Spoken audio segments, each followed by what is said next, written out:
Conquerors from the Cauldron.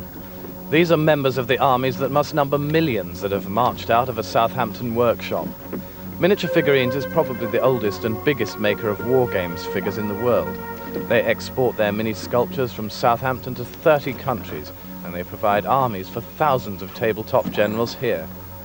The little men are poured into life endlessly to be spun out into castings.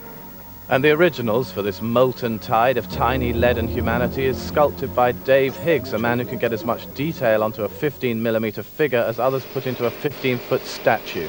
This master for a Napoleonic Russian grenadier begins life as an armless precast dolly. You've got a basic body, 2 legs and a head.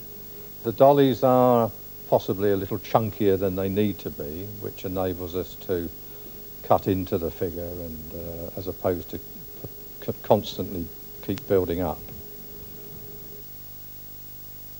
The building up is done with a soldering iron, so in essence it's a wonderful material to work in, because if you happen to chop something off which you shouldn't have done, you can quickly rebuild it again with a soldering iron. The factory is owned by Neville Dickinson, one of a group of friends who began modern wargaming in Southampton.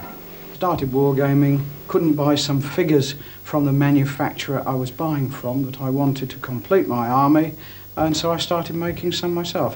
Meanwhile, our Russian grenadier is filed away and gets his distinctive hat like a bishop's mitre. And then, after that, as they say, to arms.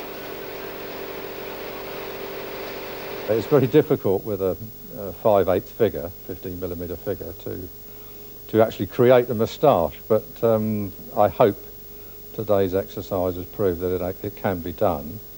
On parade, a warrior of bloodless wars, Sean Holden in Southampton for Meridian Tonight.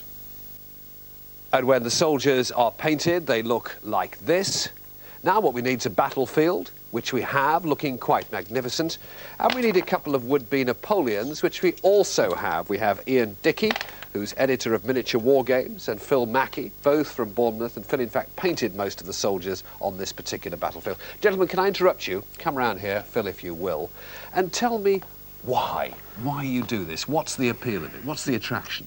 Well, I think everybody needs an inherent interest in something, and mine happens to be military history. This particular period, the 7 Years' War, is perhaps the founding point of the British Empire. Battles of Wolf, battles of Frederick the Great against Maria Theresa of Austria, against Russia. You've sold me, So, you've sold me. Now, Ian, simply, how do you play? The figures as you buy them, first of all, get painted, then they get organised the way the army would do historically. Then, when you're on the table, you give orders to brigades, perhaps like this cavalry brigade.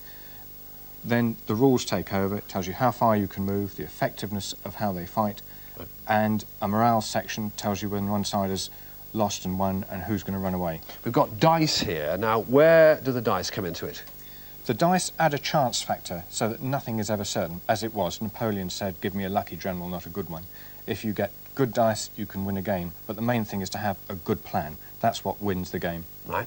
Phil, what makes a good player? nerves of steel for one thing, Fred, and good dice throws help a lot as well. Right. But you have to have a tactical ability and be attuned to your opponent's needs to defeat you. You need to be attuned to your wives as well, of course, in life. And Ian, what do your wives make of this sort of behaviour? Well, it could be a lot worse. We could be down the pub, for example, but they have to, well, they get used to it. They have their own interests. Yeah. So we go away and have ours. And Phil, does it ever get personal, these battles between the players? Not very often. In 20-odd years, I've only heard of people hitting each other twice, but it's a good game. It's a friendly game, usually. All right, let battle commence, gentlemen, and thanks for your time. Right, off we go. Now, where are we now? Right. Debbie, you carry on. We're busy. I'm going to push these grenadiers forward to receive his cavalry attack.